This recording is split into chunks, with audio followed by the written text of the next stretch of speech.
Chapter 7.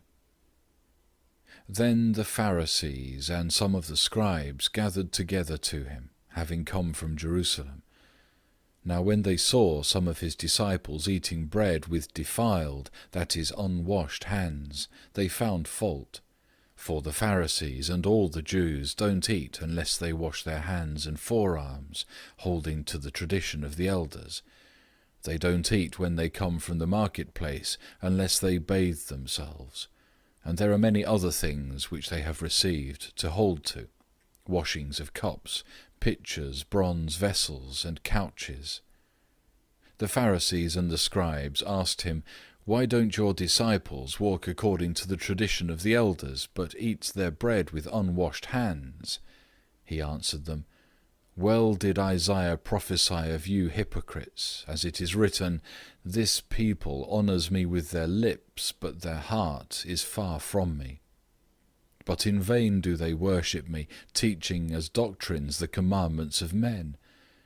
For as you set aside the commandment of God and hold tightly to the tradition of men, the washing of pitchers and cups, and you do many other such things," he said to them, "full well do you reject the commandment of God, that you may keep your tradition. For Moses said, 'Honor your father and your mother,' and 'He who speaks evil of father or mother, let him be put to death.' But you say, 'If a man will tell his father or mother, whatever you might have been profited by me is korban, that is to say, given to God,' and you no longer allow him to do anything for his father or his mother, making void the word of God by your tradition, which you have handed down. You do many things like this." He called all the multitude to himself and said to them, "Hear me, all of you, and understand. There is nothing from outside of the man that going into him can defile him, but the things which proceed out of the man are those that defile the man. If anyone has ears to hear, let him hear." When he had entered into the house from the multitude, his disciples asked him about the parable. He said to them, "Are you so without understanding also? Don't you perceive that whatever goes into the man from outside can't defile him, because it doesn't go into his heart, but into his belly and into the latrine, thus making all foods clean?" He said, "That which proceeds out of the man, that defiles the man. For from within, out of the hearts of men, proceed evil thoughts, adulteries, sexual sins, murders, thefts, covetings, wickedness, deceit, lustful desires, an evil eye, blasphemy, pride, and foolishness. All these evil things proceed from within, and defile the man." From there he arose and went away into the borders of Tyre and Sidon. He entered into a house and wanted no one to know it, but he couldn't escape detection. For a woman whose little daughter had an unclean spirit, having heard of him, came and fell down at his feet.